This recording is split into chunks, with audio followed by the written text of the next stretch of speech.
पत्रकार बंधुओं को और जितने दर्शक ये देख रहे हैं उन सबको मेरा नमस्कार, मेरा प्रणाम।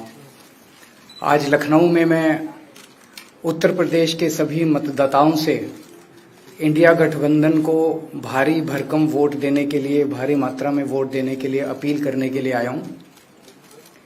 मैं 4 बातें रखना चाहता हूं। पहले चारों बिंदु बता देता हूं, फिर उसको डिटेल में एक्सप्लेन करूंगा।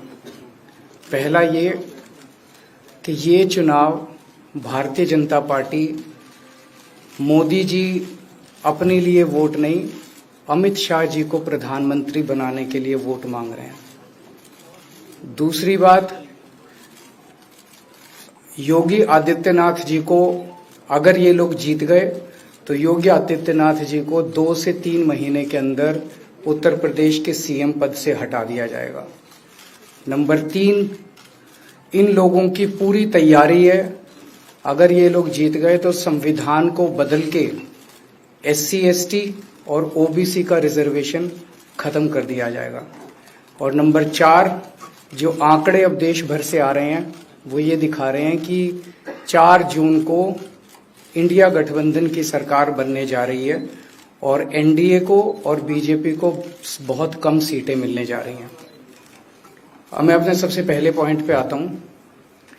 जब 2014 में प्रधानमंत्री बने थे नरेंद्र मोदी जी, तो उन्होंने खुद एक रूल बनाया था कि भारतीय जनता पार्टी के अंदर और उनकी सरकारों में 75 वर्ष से ऊपर कोई भी व्यक्ति होगा तो उसको संगठन में और सरकार में किसी भी पद पे नहीं रखा जाएगा, उसको रिटायर कर दिया जाएगा। और उसका सबसे पहले उस रूल के तहत आडवाणी जी को और मुरली मनोहर जोशी जी को रिटायर किया गया था। और उसके बाद तमाम यशवंत सिन्हा जी, सुमित्रा महाजन जी, कई लोगों को यहाँ टिकट नहीं मिली। कई लोग जो पद पे बैठे हुए थे उनको पद से इस्तीफा दिलवा के उनको हटाया गया। ऐसे कई सारे लोग हैं।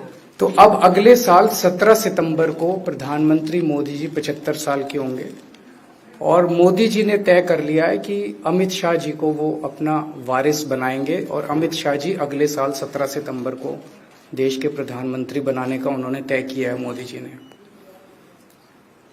इसके ऊपर मोदी जी पिछले 1-2 साल से लगे भी हुए हैं, क्योंकि भारतीय जनता पार्टी के अंदर अमित शाह जी के सामने जो जो बाधाएं पैदा कर सकता था नेता, एक एक करके उन सब नेताओं को साइड कर दिया गया, उनका पत्ता साफ कर दिया गया। शिवराज सिंह चौहान को हटा दिया गया, वसुंधरा राजे को हटा दिया गया, डॉक्टर रमन सिंह को हटा दिया गया, देवेंद्र फडणवीस को खत्म कर दिया गया, खट्टर साहब को खत्म कर दिया गया, एक एक करके सबको खत्म कर दिया गया। एक ही शख्स बचे हैं जो अमित शाह जी के रास्ते का कांटा बन सकते हैं। हेलो, आवाज आ रही है? आ रही है। एक ही ठीक है, आ रही है। एक ही शख्स हैं जो कि उनके रास्ते का कांटा बन सकते हैं, वो हैं योगी आदित्यनाथ जी। अब योगी आदित्यनाथ जी को इन्होंने हटाने का पूरा मन बना लिया है और अगर इनकी सरकार बनी तो 2 महीने के अंदर योगी जी को भी उत्तर प्रदेश के सीएम से हटा दिया जाएगा। मैंने दिल्ली में 3-4 दिन पहले ये प्रेस कॉन्फ्रेंस की थी और ये दोनों मुद्दे उठाए थे। जैसे मैंने मुद्दे उठाए थे तो अमित शाह जी ने और उनके कई नेताओं ने अपनी भावना प्रकट की कि नहीं, मोदी जी को 75 साल में इस्तीफा नहीं देना चाहिए, मोदी जी को 75 साल पूरा कार्यकाल पूरा करेंगे। उन सब की भावनाओं की मैं कद्र करता हूं, क्योंकि अपने नेता के लिए जब भी ऐसी बात होती है तो सब लोग सामने आके बात करते हैं। लेकिन बड़ी बात यह है कि मोदी जी ने ऐसा नहीं कहा कि मैं 75 साल पे इस्तीफा नहीं दूंगा, मैं रिटायर नहीं होऊंगा। उनका अपना बनाया हुआ रूल है और मुझे पूरी उम्मीद है कि मोदी जी का अपना बनाया हुआ रूल है और मोदी जी अपने रूल को फॉलो करेंगे। नहीं तो लोग कहेंगे कि मोदी जी ने ये रूल आडवाणी जी को हटाने के लिए बनाया था, जब अपनी बारी आई तो नहीं। तो मोदी जी इस रूल का फॉलो करेंगे, ये पूरा यकीन है देश के लोगों को कि उन्होंने खुद रूल बनाया तो खुद फॉलो करेंगे। दूसरी बड़ी बात जो हुई कि जब मैंने कहा कि योगी आदित्यनाथ जी को 2 महीने में हटा दिया जाएगा, इस पे अभी तक भाजपा के किसी नेता की टिप्पणी नहीं आई है। 4 दिन हो गए। इसका मतलब ये तो कंफर्म करता है कि उन्होंने पूरी प्लानिंग कर ली है और उनके पक्ष में कोई बोलने के लिए तैयार नहीं है योगी आदित्यनाथ जी के। तो उनका हटना अब लगभग तय है कि योगी आदित्यनाथ जी को उत्तर प्रदेश के सीएम पद से हटाया जाएगा। दूसरी चीज मैं उत्तर प्रदेश के सभी मतदाताओं को कहना चाहता हूं कि पिछले 4-5 महीने से इन्होंने शोर मचा रखा है 400 पार 400 पार 400। क्यों? कहते हैं नहीं मोदी जी कुछ बड़ा काम करना चाहते हैं। तो लोगों ने खोद के पूछा भाई क्या बड़ा काम करना चाहते हैं, कुछ बताओ तो सही। तो उन्होंने नहीं बताया। लोगों ने फिर अंदर से पता किया कि बड़ा काम ये करना चाहते हैं कि देश से रिजर्वेशन खत्म करना चाहते हैं। हम जानते हैं कि इनका जो पूरा इकोसिस्टम है, आरएसएस, बीजेपी, शुरू से ये लोग रिजर्वेशन के खिलाफ रहे हैं। इनकी पूरी की पूरी मानसिकता रिजर्वेशन के खिलाफ रही है। तो मैं सभी लोगों को ये आगाह करना चाहता हूं कि ये बड़ा काम इनको 400 पार इसीलिए चाहिए क्योंकि ये रिजर्वेशन खत्म करना चाहते हैं। संविधान को, बाबा साहब अम्बेडकर ने जो संविधान बनाया था उस संविधान को ये तार करना चाहते हैं। पूरे देश भर से अब जो ट्रेंड आ रहे हैं वो ट्रेंड ये दिखाते हैं कि भारतीय जनता पार्टी को 250 से भी नीचे, मेरे हिसाब से 220 के आसपास, 3-4 दिन पहले भी मैंने कहा था 220 से कम सीटें इनकी आती हुई नजर आ रही हैं। आप हिसाब लगा लीजिए। मैं हरियाणा होके आ रहा हूं कल परसों। हरियाणा में इनकी बहुत कम हो रही हैं, दिल्ली में इनकी बहुत कम हो रही हैं, पंजाब में मुझे नहीं लगता इनकी कोई सीट आ रही है, कर्नाटक में इनकी काफी कम हो रही हैं, महाराष्ट्र में इनकी बहुत कम हो रही हैं, बंगाल में इनकी कम हो रही हैं, यूपी में इनकी कम हो रही हैं, बिहार में इनकी कम हो रही हैं, झारखंड में इनकी कम हो रही हैं, राजस्थान में इनकी कम हो रही हैं। तो इनकी सीटें आ कहां रही हैं? तो इनकी 220 के नीचे सीट आ रही हैं। इनकी सरकार बीजेपी की सरकार नहीं बन रही है, इंडिया गठबंधन की सरकार बनेगी और इंडिया गठबंधन की सरकार जो है वो देश को एक प्रगति के रास्ते के ऊपर लेके जाएगी। इस तरह से जो पूरे देश के अंदर एक नेगेटिविटी इन लोगों ने फैलाई है उसको हम लोग ठीक करेंगे। मैं अंत में उत्तर प्रदेश के सभी लोगों को अपील करना चाहता हूं कि इंडिया गठबंधन के, यहाँ पे सपा और कांग्रेस का गठबंधन है, इंडिया गठबंधन का जो जहां से कैंडिडेट है उसको भारी मात्रा में वोट देकर आप सब लोग जिताइए। अब मैं निवेदन करूंगा समाजवादी पार्टी के राष्ट्रीय अध्यक्ष माननीय अखिलेश यादव जी से।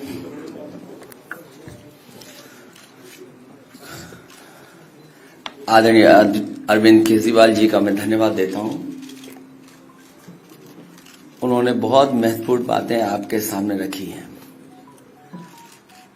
जो देश का माहौल है और 4 चरणों में भारतीय जनता पार्टी चारों खाने चित्त हो चुकी है और उनके आंसुओं की नदी उफान में है। भारतीय जनता पार्टी जो 400 पार का नारा दे रहे थे, अब समझ में आया है 4 चरणों के बाद। वो बात तो ठीक है कि आरक्षण पे सबसे पहले हमला करेंगे, लेकिन 400 पार नारा इसीलिए दे रहे हैं कि 543 में 400 के बाद वो सीटें देख रहे हैं, तो वो केवल 143 बन रही हैं। तो वो स्वयं स्वीकार कर रहे हैं कि 143 से ज्यादा वो सीटें जीतने वाले नहीं हैं, क्योंकि 400 पार सीटें 143 ही बनती हैं और 140 करोड़ की जनता इस बार इन्हें 140 सीटों के लिए भी तरसा देगी। ये यूपी, दिल्ली और पंजाब ये 99 सीट के खेल में ही उलझ जाएंगे। यहां कुछ इन्हें हासिल होने वाला नहीं है। रोटी कपड़ा और मकान की तो लड़ाई हम लोग लड़ेंगे, लेकिन रोटी कपड़ा और मकान से पहले हमें संविधान बचाना है। संविधान बचेगा तो लोकतंत्र बचेगा और बाबा साहब भीमराव अम्बेडकर जी का दिया हुआ संविधान ये हमें अधिकार, हमें न्याय दिलाता है।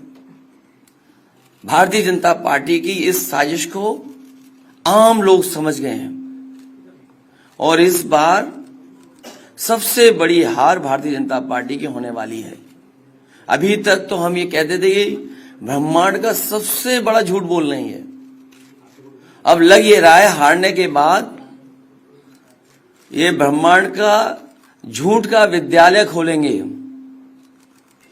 यूनिवर्सिटी खोलेंगे और वाइस चांसलर और डीन पहले से ही रिटायर होकर के वहां अपने आप नियुक्त हो जाएंगे। इसलिए देश को बचाने के लिए आदरणीय अरविंद केजरीवाल जी आए हैं, हम लोग का सहयोग और मदद करने के लिए आए हैं। मैं इनका धन्यवाद देता हूं। और आप पार्टी, इंडिया गठबंधन, समाजवादी पार्टी, हम सब मिलकर के भारतीय जनता पार्टी को हटाने जा रहे हैं। बीजेपी कह रहे हैं कि जो संविधान की बात है, संविधान खत्म करने की बात है, उस पर झूठ फैला रहा है। आप लोगों को कहा जा रहा है कि आप लोग झूठ फैला रहे हैं, संविधान नहीं बदलेगा। प्रधानमंत्री खुद ऐसा कह रहे हैं, इसको आप कैसे देखते हैं? उनकी कौन सी बात सच निकलेगी? अभी आपसे कहा कि 75 साल वाला जो वो है रूल नियम, उसको तो फॉलो किया जाएगा ना, इसी से पता लग जाएगा। और एक मिनट, अगर आप इनका इतिहास उठा के देखें पिछले 75 साल का, जनसंघ का, आरएसएस का, थ्रू आउट ये लोग रिजर्वेशन के खिलाफ रहे हैं। तो अब 400 सीटें लाके ये संविधान बदल के उस रिजर्वेशन को खत्म करना चाहते हैं।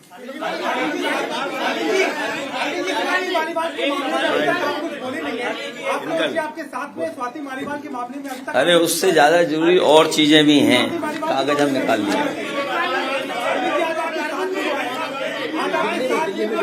भाजपाई किसी के सगे नहीं है। क्या बोलेंगे? स्वाति मालीवाल के मामले में क्या बोलेंगे आप? ये है कि भाजपाई किसी के सगे नहीं है और भाजपाई झूठे मुकदमे लगाने वाला गैंग है। हाँ बोल दो। एक बार बोल रहे हैं, बता रहे। हाँ मैं बोल रहा हूँ।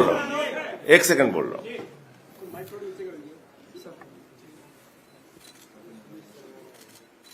सब लोग, पूरा देश हतप्रभ है, दुखी है, आज तक पीड़ित है। मणिपुर के अंदर एक कारगिल योद्धा की पत्नी को निर्वस्त्र करके घुमाया गया, सैकड़ों महिलाओं के साथ दरिंदगी हुई। भारत के प्रधानमंत्री खामोश रहते हैं। हजारों महिलाओं के साथ प्रज्वल रवन्ना ने बलात्कार किया, दरिंदगी की, मां की उम्र की महिलाओं के साथ। प्रधानमंत्री कहते हैं ये भारत को मजबूती देगा, इसी को वोट देना। ये भारत का भविष्य है प्रज्वल रवन्ना, उसको भगा दिया जाता है बीजेपी के द्वारा। पहलवान बेटियां जब जंतर मंतर पे लड़ रही थीं न्याय मांगने के लिए, तो यही स्वाति मालीवाल जो महिला आयोग की अध्यक्ष थीं, रात में उनके समर्थन में गई थी, पुलिस के लोगों ने घसीट के मारा था। हमने देखा यहीं उत्तर प्रदेश के अंदर कुलदीप सेंगर के मामले में, हाथरस के मामले में देश के प्रधानमंत्री खामोश रहते हैं, एक शब्द नहीं बोलते। आम आदमी पार्टी हमारा परिवार है, पार्टी ने अपना रुख साफ कर दिया है और मैं चाहता हूं जितने विषय मैंने आपके सामने रखे हैं, देश के प्रधानमंत्री और भारतीय जनता पार्टी को जवाब देना चाहिए। स्वाति मालीवाल के मामले में जवाब देना, जब वो पहलवान बेटियों के लिए जंतर मंतर पे न्याय मांगने गई थी स्वाति मालीवाल जी, उस समय घसीट के मरवाया पुलिस वालों से। तो इसलिए इस पे राजनीतिक खेल ना खेलें, मैं सिर्फ इतना कहना चाहता हूं। धन्यवाद।